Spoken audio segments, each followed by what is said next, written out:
प्यारे बच्चों, सत श्री अकाल। प्यारे बच्चों, ਅਸੀਂ ਆਪਣੀ ਪਾਠ ਪੁਸਤਕ ਦਾ ਪਹਿਲਾ ਪਾਠ ਭਾਰਤ ਮਾਂ ਨੂੰ ਕੀਤਾ ਸੀ ਤੇ ਮੈਨੂੰ ਆਸ ਹੈ ਕਿ ਤੁਸੀਂ ਉਹ ਪਾਠ ਆਪਣੀ ਉੱਤਰ ਪੁਸਤਕਾਂ ਤੇ ਜ਼ਰੂਰ ਕਰ ਲਿਆ ਹੋਵੇਗਾ। ਅੱਜ ਅਸੀਂ ਆਪਣੀ ਪਾਠ ਪੁਸਤਕ ਨਿੱਕੇ ਨਿੱਕੇ ਖਾਨ ਦਾ ਦੂਸਰਾ ਪਾਠ ਪੜਾਂਗੇ। ਇਸ ਦਾ ਨਾਂ ਹੈ ਰਿਸ਼ੀ ਦਾ ਸਰਾਪ। ਵਿਦਿਆਰਥੀਓ, ਪੁਰਾਤਨ ਸਮੇਂ ਵਿੱਚ ਰਿਸ਼ੀਆਂ ਨੂੰ ਰੱਬ ਦੇ ਸਮਾਨ ਦਰਜਾ ਦਿੱਤਾ ਜਾਂਦਾ ਸੀ। ਉਹਨਾਂ ਦੇ ਮੂੰਹੋਂ ਨਿਕਲੇ ਸ਼ਬਦ, ਭਾਵੇਂ ਉਹ ਸ਼ਰਾਪ ਹੋਵੇ ਭਾਵੇਂ ਉਹ ਵਰਦਾਨ ਹੋਵੇ, ਅਟਲ ਹੁੰਦੇ ਸਨ। ਇਸ ਪਾਠ ਵਿੱਚ ਇੱਕ ਮਹਾਨ ਰਿਸ਼ੀ ਦੇ ਸਰਾਪ ਦੀ ਗੱਲ ਕੀਤੀ ਗਈ ਹੈ। ਆਓ ਅਸੀਂ ਇਸ ਪਾਠ ਵਿੱਚ ਪੜ੍ਹਦੇ ਹਾਂ।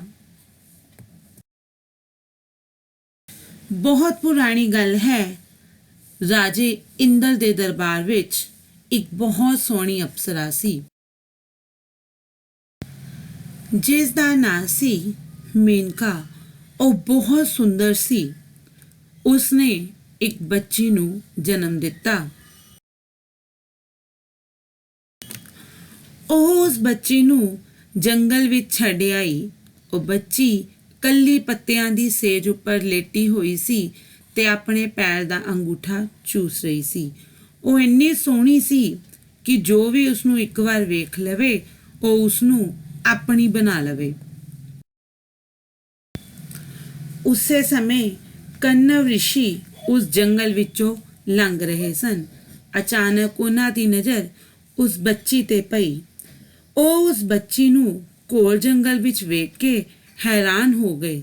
ਉਹਨਾਂ ਨੇ ਉਸ ਬੱਚੀ ਨੂੰ ਗਲ ਨਾਲ ਲਾਇਆ ਤੇ ਆਪਣੇ ਆਸ਼ਰਮ ਵਿੱਚ ਲੈ ਗਏ। ਉਹਨਾਂ ਨੇ ਆਸ਼ਰਮ ਵਾਲੇ ਲੋਕਾਂ ਨੂੰ ਕਿਹਾ ਕਿ ਇਹ ਕੁਦਰਤ ਦੀ ਦੇਣ ਹੈ। ਇਸ ਦੀ ਪਾਲਣ ਪੋਸ਼ਣ ਦਾ ਜ਼ਿੰਮਾ ਹੁਣ ਸਾਡਾ ਹੈ।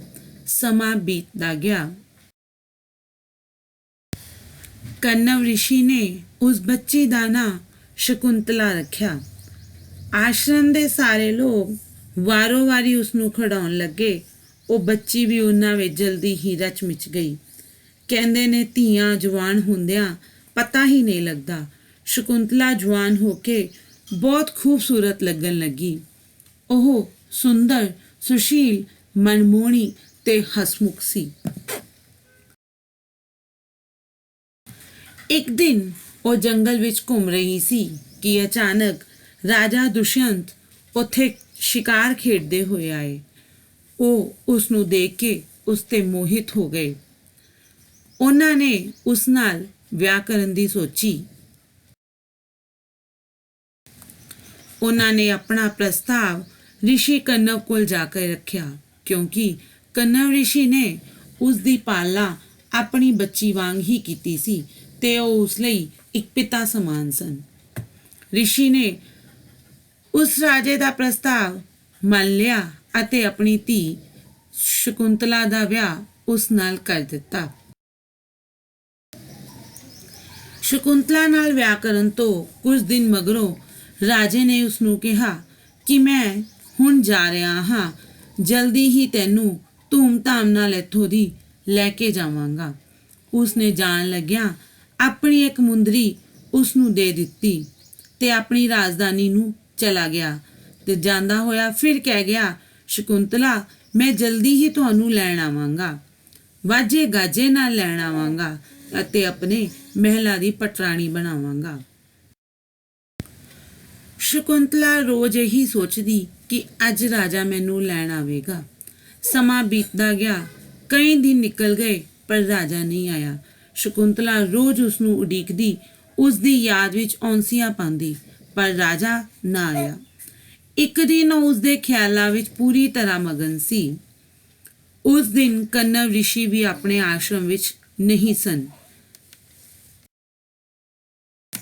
ਕੁਝ ਚਿਰ ਮਗਰੋਂ ਰਿਸ਼ੀ ਦੁਰਵਾਸਾ ਆਏ। ਸ਼ਕੁੰਤਲਾ ਰਾਜੇ ਦੇ ਖਿਆਲਾਂ ਵਿੱਚ ਇੰਨੀ ਖੋਈ ਹੋਈ ਸੀ ਕਿ ਉਸ ਨੂੰ ਪਤਾ ਹੀ ਨਹੀਂ ਲੱਗਾ ਕਿ ਦੁਰਵਾਸਾ ਰਿਸ਼ੀ ਆਸ਼ਰਮ ਵਿੱਚ ਆਏ ਨੇ।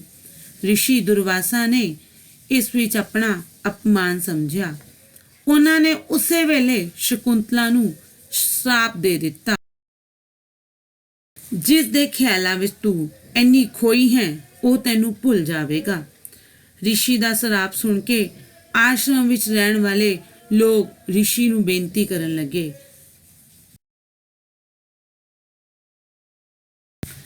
ਰਿਸ਼ੀਆਂ ਦੇ ਮੁਖੋਂ ਨਿਕਲੇ ਵਰਦਾਨ ਅਤੇ ਸ਼ਰਾਪ ਸੱਚ ਹੁੰਦੇ ਸਨ, ਅਟਲ ਹੁੰਦੇ ਸਨ, ਪਰ ਸਭ ਨੇ ਮਿਲ ਕੇ ਰਿਸ਼ੀ ਦੁਰਵਾਸਾ ਨੂੰ ਬੇਨਤੀ ਕੀਤੀ ਤੇ ਕਿਹਾ, ਰਿਸ਼ੀ ਜੀ, ਸ਼ਕੁੰਤਲਾ ਦੀ ਇਸ ਨਾਦਾਨੀ ਦਾ ਇਸ ਨੂੰ ਐਡਾ ਕਠੋਰ ਦੰਡ ਨਾ ਦਿਓ, ਆਪਣੇ ਸ਼ਰਾਪ ਨੂੰ ਵਾਪਸ ਲੈ ਲਵੋ।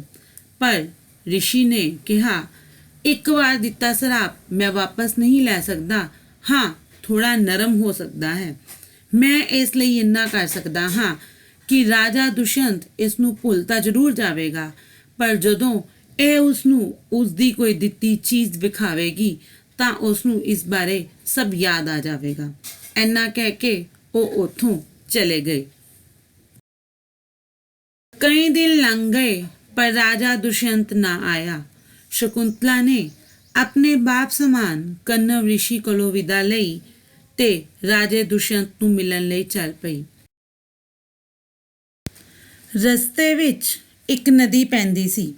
ਉਸ ਨੂੰ ਪਾਰ ਕਰਨ ਲਈ ਸ਼ਕੁੰਤਲਾ ਬੇੜੀ ਵਿੱਚ ਬੈਠ ਗਈ। ਉਸ ਨੇ ਪਾਣੀ ਵਿੱਚ ਹੱਥ ਮਾਰਿਆ। ਉਸ ਦੀ ਮੁੰਦਰੀ ਪਾਣੀ ਵਿੱਚ ਡਿੱਗ ਪਈ, ਪਰ ਉਸ ਨੂੰ ਕੁਝ ਪਤਾ ਹੀ ਨਹੀਂ ਲੱਗਾ। ਅਚਾਨਕ ਇੱਕ ਮੱਛਲੀ ਆਈ ਤੇ ਉਸਨੇ ਮੁੰਦਰੀ ਨੂੰ ਨਿਗਲ ਲਿਆ। ਰਾਜਾ ਦੁਸ਼ਯੰਤ ਦੇ ਦਰਬਾਰ ਵਿੱਚ ਪਹੁੰਚੀ ਤੇ ਉਸਨੇ ਰਾਜੇ ਨੂੰ ਮਿਲਣ ਦੀ ਇੱਛਾ ਪ੍ਰਕਟ ਕੀਤੀ। ਰਾਜੇ ਦੇ ਆਉਣ ਤੇ ਉਸਨੇ ਰਾਜੇ ਨੂੰ ਆਪਣੇ ਬਾਰੇ ਯਾਦ ਕਰਾਉਂਦਿਆਂ ਕਿਹਾ, ਸੁਆਮੀ, ਮੈਂ ਤੁਹਾਡੀ ਪਤਨੀ ਹਾਂ। ਤੁਸੀਂ ਮੇਰੇ ਨਾਲ ਵਿਆਹ ਕੀਤਾ ਸੀ।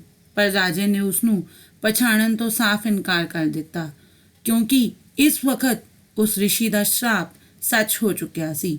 ਰਾਜਾ ਸੱਚਮੁੱਚ ਸਭ ਕੁਝ ਭੁੱਲ ਗਿਆ ਸੀ। ਉਸਨੇ ਰਾਜੇ ਨੂੰ ਯਾਦ ਕਰਵਾਉਣਾ ਚਾਹਿਆ ਕਿ ਇਹ ਸੁਆਮੀ, ਤੁਸੀਂ ਮੈਨੂੰ ਇੱਕ ਮੁੰਦਰੀ ਦਿੱਤੀ ਸੀਗੀ, ਆਹ ਦੇਖੋ ਉਹ ਮੁੰਦਰੀ। ਜਦੋਂ ਉਸਨੇ ਉਹ ਮੁੰਦਰੀ ਵਿਖਾਉਣ ਲਈ ਆਪਣਾ ਹੱਥ ਅੱਗੇ ਕੀਤਾ ਤਾਂ ਉਸਦੇ ਹੱਥ ਵਿੱਚ ਮੁੰਦਰੀ ਨਹੀਂ ਸੀ। ਉਸਨੇ ਸੋਚਿਆ, ਹੁਣ ਰਾਜੇ ਅੱਗੇ ਮੈਂ ਝੂਠੀ ਪੈ ਗਈ ਹਾਂ। ਹੁਣ ਰਾਜੇ ਨੂੰ ਕੁਝ ਵੀ ਕਹਿਣਾ ਸਹੀ ਨਹੀਂ। ਉਹ ਚੁੱਪ ਕਰਕੇ ਉੱਥੋਂ ਦੀ ਚਲੀ ਗਈ। ਉਸਨੇ ਆਪਣੇ ਪਿਤਾ ਰੂਪੀ ਰਿਸ਼ੀ ਕੋਲ ਜਾਣਾ ਵੀ ਸਹੀ ਨਹੀਂ ਸਮਝਿਆ ਅਤੇ ਜੰਗਲ ਵਿੱਚ ਆਪਣਾ ਆਸ਼ਰਮ ਬਣਾ ਕੇ ਰਹਿਣ ਲੱਗੀ।